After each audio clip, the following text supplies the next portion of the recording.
Medicity hospitals వారి ఆధ్వర్యంలో ఒక బ్రహ్మాండమైన క్యాంపును ఏర్పాటు చేయడం జరిగింది. కామన్గా కొన్ని హాస్పిటల్స్ పబ్లిసిటీ కోసము నామమాత్రంగా గంట సేపు టెంట్ వేసుకుని క్యాంపు పెట్టి పబ్లిసిటీ చేసుకునే ప్రయత్నం చేస్తారు.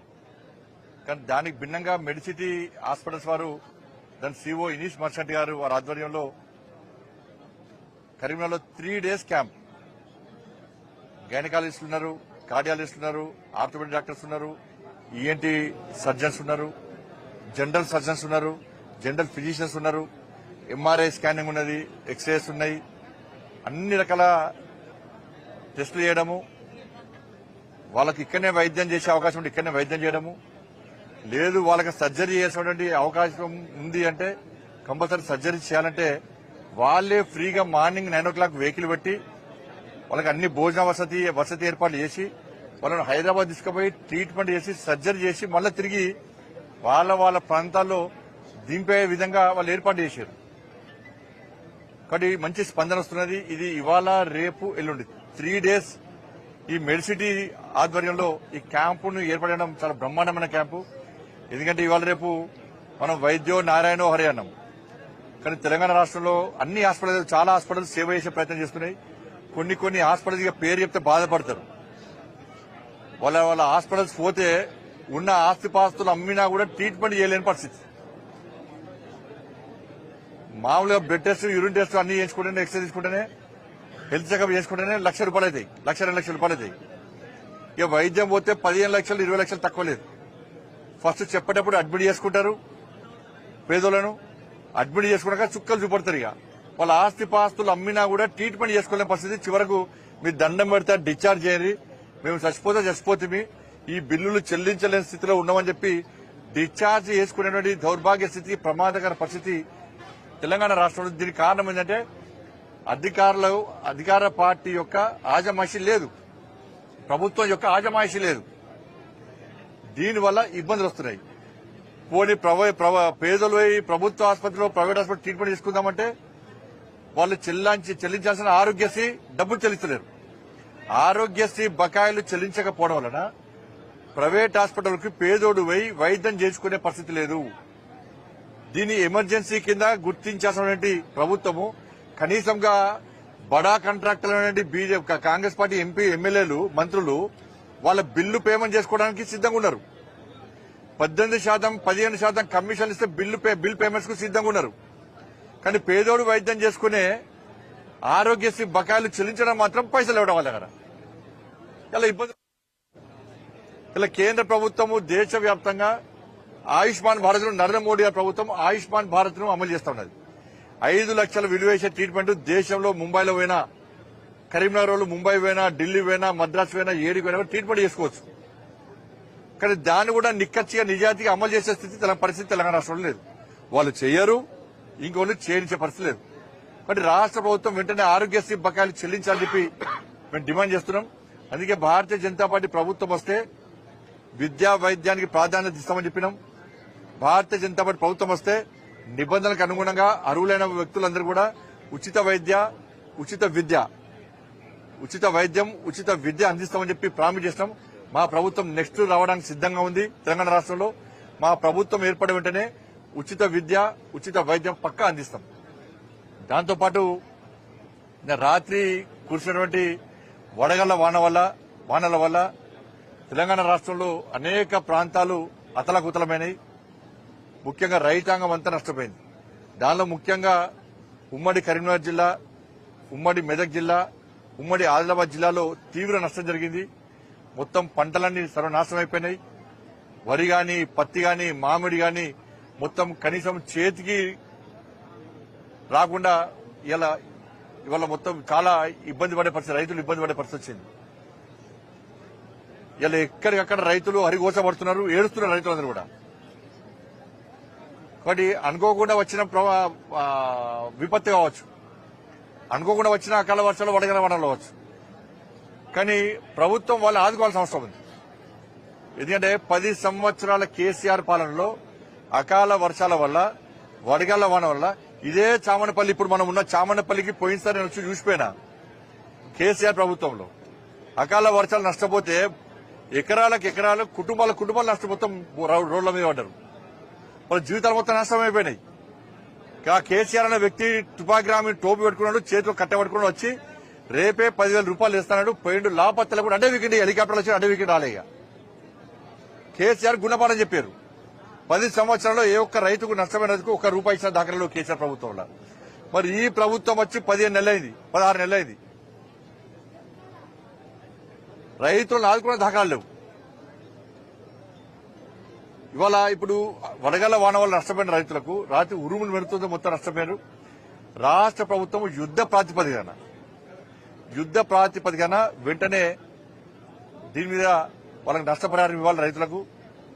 రైతులు నష్టపోకుండా చూడాలి, వాళ్ళని ఆదుకునే విధంగా ప్రయత్నం చేయాలి, వాళ్ళని సంతోషపెట్టాలి. మళ్ళీ ఈ పేరుతోని మీరు సర్వే చేయండి, నివేదికలు తెప్పించుకోండి, ఇబ్బంది లేదు.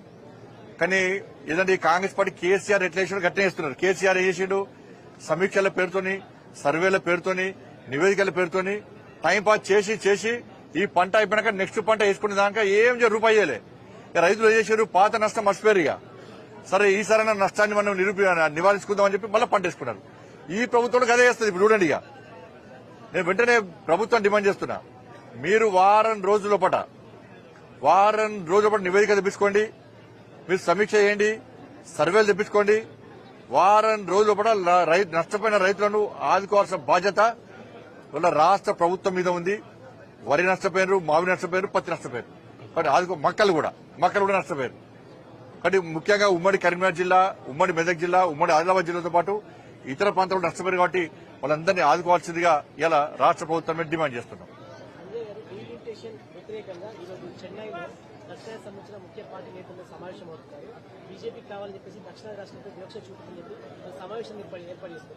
ఇప్పుడు ఆలు లేదు, సొల్లు లేదు, కొడుకు పేరు సోమలింగం అని ఒకటి అండు ఉండే. ఇలా పరిస్థితి ఉన్నది. దొంగలు కలిసి ఊరు పంచుకునే ప్రయత్నం చేస్తున్నారు వీళ్ళు. ఆడ కలిసి అంత దొంగల ముఠానే, అంత మాఫియా ముఠానే. లిక్కర్ స్కామ్ ముఠా ఒకటి ఉన్నది, ల్యాండ్ స్కామ్ ముఠా ఉన్నది. ఇవాళ మొదటి నుంచి చెప్తున్నా, బీఆర్ఎస్ కాంగ్రెస్ ఒకటే. బీఆర్ఎస్ పార్టీ కేసుల నుంచి తప్పించుకోవడానికి కాంగ్రెస్ పార్టీకి సహకరిస్తున్నది. ఇద్దరు కలిసి పనిచేస్తున్నారు. ఢిల్లీలో కలిసి ఉంటారు, గల్లీలో కొట్లాడతారు. ఇవాళ డీఎంకే పెట్టిన మీటింగ్ ఇద్దరు అనుకోవడం వేరు. మరి తెలంగాణ ప్రజలు ఆలోచించాలి, వీరిద్దరు ఒక్కటా కాదా మీరు ఆలోచించండి. కేసుల విషయంలో కేసీఆర్ కుటుంబానికి ఒక నోటీస్ ఇస్తలేరు, టచ్ చేసే ప్రయత్నం కూడా చేస్తలేరు. ఇవాళ డీఎంకే పెట్టిన మీటింగ్ వీళ్ళందరూ కలిసిపోయారు, వాళ్ళందరూ కలిసి మాట్లాడుకుంటారు. వీళ్ళందరూ దేని వ్యతిరేకంగా, భారతీయ జనతా పార్టీ వ్యతిరేకంగా కొట్లాడుతున్నారు. వాళ్ళందరూ కలిసి కాంగ్రెస్ బీఆర్ఎస్ కలిసి మాకు వ్యతిరేకంగా కొట్లాడుతున్నారు. వాళ్ళ ఢిల్లీలో అసలు డీలిమిటేషన్ సంబంధించి ఇంకా ప్రాసెస్ స్టార్ట్ కాలే. దాని గురించి నిబంధనగా ఫ్రేమ్ చేయలేదు. అసలు దాని గురించి ఏమిగా ఒక నిర్ణయం తీసుకోలే. ఇంకా నియమ నిబంధనలు ఎక్కడ రూపొందించలే. ఇంకా ఇవాళ ఒక ప్లాన్ ప్రకారం ఇక్కడ కాంగ్రెస్ పార్టీ ఏం చేస్తుందంటే 6 గ్యారెంటీల హామీ నుంచి తప్పించుకునే ప్రయత్నం, వాళ్ళు పడుతున్న అవినీతి వ్యతిరేకంగా ప్రజల దృష్టి మళ్లించడానికి. బీఆర్ఎస్ పార్టీ ఏం చేస్తుంది, మా మీద కేసుల గురించి కాంగ్రెస్ పార్టీ సహకరించాలి కాబట్టి మేము కాంగ్రెస్ పార్టీ ఏం చేస్తామని చెప్పి బీఆర్ఎస్ పార్టీ పోయారు. తమిళనాడులో డీఎంకే 1000 కోట్ల లిక్కర్ స్కామ్, 1000 కోట్ల లిక్కర్ స్కామ్ అక్కడ తమిళనాడులో డీఎంకే పాల్పడేది. లిక్కర్ స్కామ్ కు అవినీతికి పాల్పడుతున్నది. అవినీతికి వ్యతిరేకంగా ప్రజలు డీఎంకేకు వ్యతిరేకంగా తీర్పడానికి తమిళనాడు సిద్ధంగా ఉన్నారు. దాని నుంచి ప్రజల దృష్టి మళ్లించడానికి ఇదంతా పక్కా ప్లాన్ గా చేస్తున్నారు. కానీ ప్రజలు ఎవ్వి పట్టించుకోరు. ఇవాళ అమిత్ షా గారు చెప్పారు, రాజ్నాథ్ సింగ్ గారు చెప్పారు, దక్షిణాదిలో సీట్లను తగ్గించే ప్రయత్నం మేము చెయ్యము, అటువంటి ఆలోచన లేదు. డీలిమిటేషన్ సంబంధించి ఒక నిర్ణయానికి మేము రాలేదు, దానికి ఏమి నియమ నిబంధనలుగా పెట్టలేదు మేము అని చెప్పి క్లారిటీ ఇచ్చినప్పుడు కూడా వాళ్ళ అవినీతిని తప్పించుకోవడానికి, ప్రజల దృష్టి మళ్లించడానికి, లిక్కర్ స్కామ్ నుంచి డీఎంకే తప్పించుకోవడానికి ఇవాళ ఈ కొత్త దుకాణాన్ని స్టార్ట్ చేశారు. అదంతా కూడా ఒక మాఫియా మూట. ఇలా డీఎంకే అక్కడ మద్రాసులో జరిగేది ఒక మాఫియా మూటా సమావేశం అది. అక్కడ ఉన్న పార్టీలు అన్ని కూడా అవినీతి పార్టీలు, అక్కడ ఉన్న పార్టీలు అన్ని కూడా స్కామ్ లో ఉన్న పార్టీలు, అక్కడ ఉన్న పార్టీలు అన్ని కూడా ప్రజల దృష్టి మళ్లించడానికి, బీజేపీని బదనాం చేయడానికి చేస్తున్న కుట్రలో భాగం మాట్లాడిన విషయం వాస్తవం. కలిసిపోయారు కదా, ఇద్దరు కలిసే ఉంటారు. వాళ్ళిద్దరు కాంగ్రెస్ బీఆర్ఎస్ ఒకటి అని మేము మొత్తుకుంటే ఇన్ని రోజులు మళ్ళీ ఇప్పుడు క్లారిటీ వచ్చిందా లేదా? ఇప్పుడు కాంగ్రెస్ పార్టీ ఒక్క కేసులో పెట్టిందా? మళ్ళీ చెప్తా నేను, కాళేశ్వరం కేసు నోటీస్ ఇయ్యలే, విద్యుత్ కొనుగోళ్ల స్కాము విచారణ అయిపోయిందట. కానీ కేసీఆర్ ఇంతవరకు అసలు దానిలో ఆరోపణలు ఉన్న వ్యక్తి కేసీఆర్ గారే. కేసీఆర్ గారిని కనీసం విలువలకు నోటీస్ ఇయ్యలే, విచారణ పూర్తి అయిపోయిందట. మరి విచారణ పూర్తి అయిపోయిన రిపోర్ట్ ఏమైంది? ఫోన్ ట్యాపింగ్ ఏమైంది? ఇవాళ ఏమైంది? కేసీఆర్ నోటీస్ ఇచ్చిరా? కేసీఆర్ కొడుకు నోటీస్ ఇచ్చిరా? ఏమైంది? డ్రగ్స్ కేసు ఏమైంది? ఫామ్ హౌస్ కేసు ఏమైంది? ఈ ఫార్ములా కేసు ఏమైంది? ఇవన్నీ ఏమైనాయి? సార్ ఇక్కడ మేము కాంగ్రెస్ ఒక సమావేశం నిర్వహించింది, ఆ డీలిమిటేషన్ సమావేశానికి మేము వెళ్ళలేదు. మేము కాంగ్రెస్ కు వ్యతిరేకం. అక్కడ డిఎంకే పెట్టింది కాబట్టి మేము వెళ్ళాము. జాతీయ రాజకీయాల్లో మళ్ళీ కేసీఆర్ కీలక పాత్ర పోషించబోతున్నారని చెప్పేసి కేటీఆర్ ఒక ప్రకటన చేశారు. భయపడతారు జనం, భయపడతారు. కేసీఆర్ అంటేనే ఇప్పటికే భయపడుతున్నారు కేసీఆర్ చూసి. ఏమైంది? మహారాష్ట్రలో ఇది విక్తం అది విక్తం ఉన్నది బీఆర్ఎస్ పార్టీ. ఏం వీకిర్రు? ఫామ్లో గడ్డి విక్కుని కూర్చున్నాడు కేసీఆర్. మేము యూపీలో పోయి పోటీ చేస్తామన్నారు, గుజరాత్ పోయి పోటీ చేస్తామన్నారు, క్యాండిడేట్ దొరకలే. మీ జాతీయ అధ్యక్షుడు బీఆర్ఎస్ మళ్ళీ టీఆర్ఎస్ అవుతుంది. ఇవాళ ఏ రాష్ట్రంలో మీరు కమిటీలు వేసారు, ఏ రాష్ట్రానికి అధ్యక్షులు వేసారు? మీ పార్టీ ఏంది? మీకు ఒక విధి విధానాలు లేవు. మీకు ఒక జాతీయ అధ్యక్షుడు ఎవరు? మీకు ఉన్న ఆంధ్రప్రదేశ్ అధ్యక్షుడు ఆయన వీకెండ్ అయిపోయాయి. అది ఈ మభ్యపెట్టే మాటలు. బీఆర్ఎస్ పార్టీ ఫామ్ హౌస్ కే పరిమితమవుతుంది. ఏదో అనుకుంటున్నారు బయట రాయడం వల్ల జనం వస్తారు, ఆరాధనలు పడతారు అనుకుంటున్నారు. తెలంగాణ రాష్ట్రంలో కాంగ్రెస్ పార్టీ మీద ప్రజలు పూర్తి వ్యతిరేకతున్నది వాస్తవం. కానీ ప్రత్యామ్నాయం ఎవరు అనుకుంటున్నారు? భారతీయ జనతా పార్టీని ప్రత్యామ్నాయం అనుకుంటున్నారు. అందుకే మొన్న జరిగిన ఎమ్మెల్సీ ఎన్నికల్లో భారతీయ జనతా పార్టీ అనుకూలంగా తీర్పునిచ్చారు. ఇక్కడ నెక్స్ట్ ఏర్పడేది భారతీయ జనతా పార్టీ ప్రభుత్వం, నరేంద్ర మోడీ రాజ్యం, రామరాజ్యం తెలంగాణ రాష్ట్రంలో రాబోతున్నది. ముమ్మాటికి నిజం. బీఆర్ఎస్ పార్టీని పట్టించుకునే స్థితిలో లేరు. వాళ్ళకి క్యాడర్ లేదు, లీడర్షిప్ లేదు, కొట్టాడే కెపాసిటీ వాళ్ళకి లేదు. సార్ రాజ్నాథ్ సింగ్, అమిత్ షా ఇద్దరు సీట్లు తగ్గవు అని మాత్రమే అంటున్నారు. సీట్లు పెరగవు అని హామీ ఇవ్వట్లేదు. అక్కడ మాత్రమే పెరుగుతాయి, పెరిగే సీట్లన్నీ. అందుకే అఖిలపక్షం అని చెప్పేసి. తగ్గవు అంటే ఏమన్నట్టన్నా? డీలిమిటేషన్ అంటే తగ్గవు అంటే ఏమన్నట్టు? పెరుగుతానట్టే కదా. తగ్గకుండా వాటికి అడ్జస్ట్ చేయదు కదా. తగ్గవు అంటే ఏమన్నట్టు? వీళ్ళు తగ్గిస్తారని అంటున్నారు. వీళ్ళు తగ్గించే ప్రయత్నం చేస్తున్నట్టు తగ్గవు అని చెప్పన్నారు. కాబట్టి ఇంకా దానికి విధి విధానం రానే రాలేదు. ఇంకా నేను డీలిమిటేషన్ సంబంధించి ఇంకా విధి విధానం రానే రాలేదు. తగ్గుతాయి పెరుగుతాయి ఇంకా క్లారిటీ లేదు. లేనప్పుడే మీటింగ్ పెట్టుకుని తమిళనాడు ఎన్నికలు జరగబోతున్నాయి, క్లారిటీ చెప్తున్నాం. ఎన్నికలు జరగబోతున్నాయి. 1000 కోట్ల లిక్కర్ స్కామ్ లో డిఎంకే దాన్ని ఇరికింది. ప్రజలకు సమాధానం చెప్పుకోలేని స్థితి. అన్ని స్కామ్లు, అవినీతి ఆరోపణలు పుట్టగోలుగా, అవినీతి ఆరోపణలు అడ్డగోలుగా వస్తున్నాయి డిఎంకే మీద. వాటి మీద ప్రజలకు సమాధానం చెప్పలేని పరిస్థితి. కాబట్టి ఈ దక్షిణాది పేరుతోని ప్రజలు ఎవ్వి నమ్మరు. దక్షిణాదిలో నెక్స్ట్ వికసించేది కమలం. తెలంగాణలో వస్తున్నది, ఆంధ్రప్రదేశ్ లో మా రాజ్యం ఉన్నది, కర్ణాటకలో కాంగ్రెస్ పార్టీ వ్యతిరేకతున్నది, బీజేపీ రాజ్యం రాబోతున్నది. తమిళనాడులో డిఎంకేను తీసుకుపోయి ఆ సముద్రంలో కలిపే ప్రయత్నం చేస్తున్నారు. ఆడ బీజేపీ రాజ్యం రాబోతున్నది. కాబట్టి దక్షిణాదిలో వీసేది కమలం, భారతీయ జనతా పార్టీ గడుపు మోడీ రాజ్యం. ధన్యవాదాలు.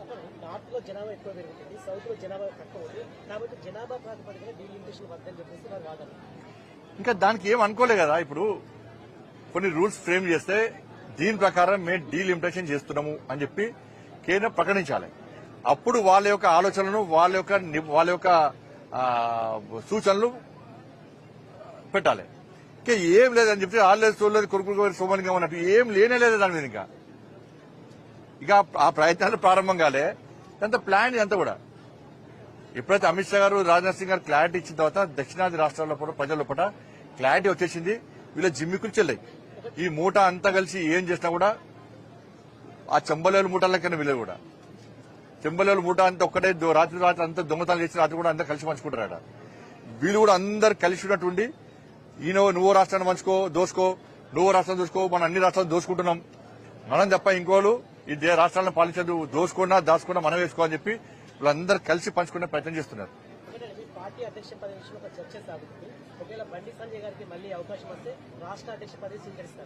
నేను లైన్ లో లేను. నాకు కేంద్ర హోంమంత్రి శాఖ ఇచ్చారు నాకు. కాబట్టి ఏ కార్యకర్తను కూడా కమిట్మెంట్ తో పార్టీ కోసం, సిద్ధాంతం కోసం పనిచేసే కార్యకర్త పార్టీ నిబంధనలకు అనుగుణంగా పనిచేయాలి.